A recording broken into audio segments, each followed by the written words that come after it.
The following is for information purposes only and should not be considered investment advice. All opinions and views expressed by the contributors to this podcast are in a personal capacity only. They do not represent the views of Progressive Equity Research or any other organisation mentioned in this podcast.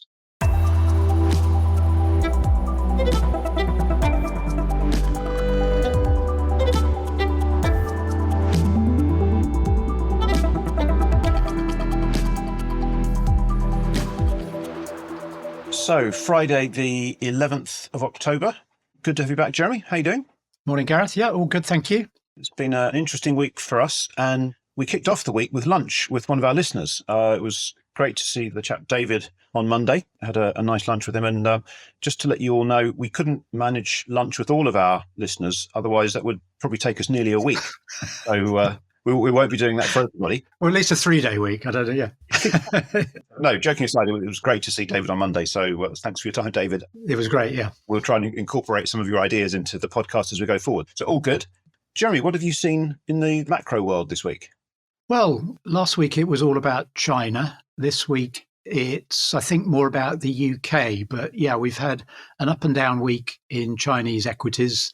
Market really trying to work out whether we've got the makings of a Beijing bazooka doing what it takes to stimulate their economy, or a Peking pea shooter. And we seem to be oscillating between those two versions of events. We've had inflation data from the US for September, which came in lower than the previous month, but still ahead of expectations, so still being a bit sticky. And this morning we've had news that the UK economy grew in August by 0.2%, which I'd say was pretty respectable. It was accompanied by a pickup in construction services and quite a decent growth in industrial production. So that's sort of a summary of where we are in the world. But I think the real sort of business end of what's going on in the UK is around tax uncertainty ahead of the budget and in the context of this investment summit that takes place next week. So I think the UK is bracing itself. Gilt yields are moving out. So we've had a push out to 4.2% on the 10-year gilt yield in anticipation of an increased borrowing requirement and increase in taxation coming. So, yeah, the UK's credit spread is widening. The value of the pound is broadly weakening. And there's a sense out there that the bond vigilantes are gathering in a way that we haven't really seen since the days of Liz Truss and Kwasi Kwarteng. Yeah, that does feel a bit worrying, actually. So bond markets are effectively pricing in higher levels of borrowing, but investors are also worrying about potentially higher levels of taxation at the same time. Yeah. One of my favourite quotes on taxation was from Jean-Baptiste Colbert, who was Louis XIV's Chancellor. Rachel Reeves seems to be learning a lot of things at the moment. Maybe she should learn from the fact that he said that the art of taxation consists of plucking the goose to obtain the largest number of feathers with the smallest possible amount of hissing. And what is definitely going on in the UK at the moment is there are a lot of geese that are hissing in anticipation of a good plucking. Got to be careful with the way we say these things. But as the FT reported today on their analysis, since the election, director sales of UK listed shares have averaged double the figure of the previous 6 months, so running at £31 million a week versus the £14 million pace seen in the previous 6 months. Yesterday, there was a letter sent to the Chancellor from representatives of 140 AIM-listed companies warning her that uncertainty over the IHT relief for AIM-listed shares was damaging investor confidence. So I think there's a lot of hissing going on out there. There is. I mean, you can't pluck the goose so much that it dies is the other thing you need to be careful of, I imagine. Exactly, yes. But I think, the setup, as we discussed in previous weeks, remains that if she can navigate this path and the budget doesn't contain these measures, or certainly the measures to the extent feared by these hissing geese, we could actually see a positive impact on share prices as a result.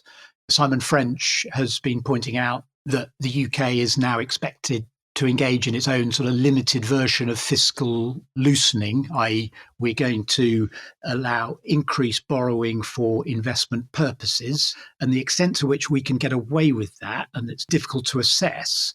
But if we can do that and navigate through a budget that doesn't contain sort of egregious levels of tax increases that might not just involve hissing, but killing, or at least seeing some of these geese fly the roost, if you like, then I think in anticipation of all this, despite the hissing, it is worth pointing out that the UK stock market has remained pretty resilient. I mean, it's not been great, but it has been pretty resilient. So it is serving a purpose.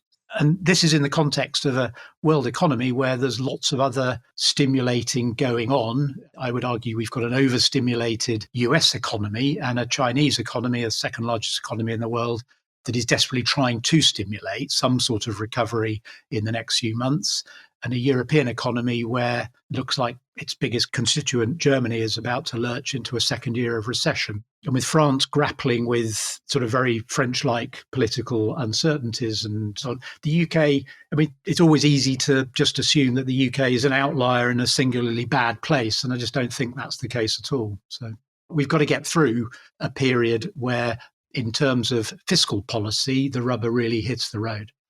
Yeah, I mean, it's happened quite quickly for the new Labour government, actually, how they've had to suddenly start delivering on these things. And there is a lot of risk around. And you're right, the market doesn't feel fantastic, but it feels sort of okay. And if it's sort of okay, despite all these concerns or the apprehension about the budget, you're absolutely spot on. If she delivers a budget which is carefully navigated and nuanced enough to get through these different pressures, then we could see a real relief rally or a bounce, as people are reassured and comfortable that she's done the job. Bond markets haven't been spooked and everything's okay. Could be. And I think the mood music has to change next week because they're getting whatever it is, 200 or 300 of the sort of global investment elite, big investment banks, big global investors are going to be in town for this event, which is arguably a bit mistimed ahead of the budget rather than after the budget. But they've got to be told a story. One would hope to see improved mood music around the prospects of the UK economy and the investment outlook for the UK as a result of that. But having said that, in terms of some of the mood music coming out of the UK listed asset managers this week, was pointed to the uncertainty around the upcoming UK budget. We've had news from Lion Trust, Premier Miton and Jupiter today, all pointing for slightly different reasons that they've seen fund outflows in the period they were reporting on. And in all cases, they were saying that part of the cause of that was the uncertainty over the upcoming budget. But again, that is showing that investors are preparing for the worst, but that doesn't mean that one can't hope for the best, I guess. Absolutely. Sounds right. Wait and see what happens. So what about you? What have you seen this week in the UK? Yeah, at the smaller end of the market, we've had updates from 3 progressive clients, bits and pieces, and a small deal announced by another one this morning. So the start of the week, we had another positive update from Petrometad, the Mongolia-based oil and gas business. They look like they are about to make that fabled transition from explorer to producer at their Heron 1 field. So there's been more good news from Petrometad. Beeks, the Glasgow-based provider of cloud infrastructure for the financial trading market, they produced a really, really strong set of FY24 results the year through to June. Their price has been strong, and it feels like there's real momentum within that business at the moment. And then I also took part this week in an interesting fireside chat with our colleague Tessa Starmer, where she was discussing with the management of Zoo Digital the impact of artificial intelligence on their business. And clearly, there does exist a risk to both subtitling and dubbing, which are the areas where Zoo is involved with sort of global content producers in both of those markets. But it does feel like there's a long-term role for outsourcing, even as technology does undoubtedly play a greater role in both of those areas of the industry. So I think there is a good opportunity for Zoo, and that there are risks and there are challenges on the way through. But it feels like an area of the market where outsourcing will continue, and Zoo hopefully will have a strong and growing part in that. So it was a good discussion. They also ran a live Q&A for their retail investors following on from that, and the price has recovered moderately well from recent lows. So there's a little bit of positivity showing through there. And then finally this morning, Oxford Metrics announced a small acquisition, Sempre Group. The details, I think, has been well received. Price is up, and they've made a commitment to a small share buyback as part of that announcement as well. So a nice little update from Oxford Metrics. So those are things that I've been looking at. Have you seen anything else more widely in the UK market? I think it's a continuation of what we talked about last week, that the market is all of a sudden feeling pretty active. And despite the uncertainties around taxation and the political uncertainties of the budget, still serving its purpose. So we've had an interesting array of transactions this week. We had THG, the old Hut Group, raising money overnight last night, upscaled the fundraising from 75 million to 95 million, which is also backed with a strategic £10 million investment from Frasers, which was enabling the demerger of its Ingenuity subsidiary. On the M&A front, StoneX has approached CAB Payments regarding a possible £400 million offer for that company, which has had a bit of a troubled existence as a public company since IPO a year or so ago. The Qatari Investment Authority has said that it's going to be placing a lump of its holding in Sainsbury's in a £300 million secondary offering, and Canadian investor Brookfield has outbid Segro in the race to acquire Tritax Eurobox, which is a circa £577 million REIT, which has been on the M&A block for a little while. So, yeah, the market does seem to be open for deals, and it just does have a better underlying feel to it. It does. Money being raised, M&A being transacted, companies doing what they should. And all of that, despite this slight sort of apprehension around the budget. If that is removed, then fingers crossed things could feel a lot better even in just a few weeks. Yeah, absolutely. What about looking forward to the shorter term? How's next week shaping up? Well, this Saturday is China's finance ministers' conference. This is the moment I think most people are expecting some form of press release regarding doubling down on the Chinese fiscal stimulus program. So I think for China watchers over the weekend, we'll get news of the follow-on of the fiscal stimulus program. And of course, as we've mentioned already, next week, we've got the UK Investment Summit. It does have a bit of a feel of a sort of rather a hastily arranged affair. We've only had our new investment minister appointed yesterday, and then several hundred delegates are coming to town to hear what she and other people have got to say, no doubt. So that's going to be a bit of a focus of attention. On the more regular data releases next week, we've got UK unemployment figure on Tuesday, which is likely to show a bit of an uptick from last month's 4.1%. Wednesday, we've got UK inflation data for September, which we expected to be broadly unchanged at 2.2% year on year. Thursday, we're going to get an interest rate decision from the ECB, which I think will likely see a small further reduction in rates, 25 basis points.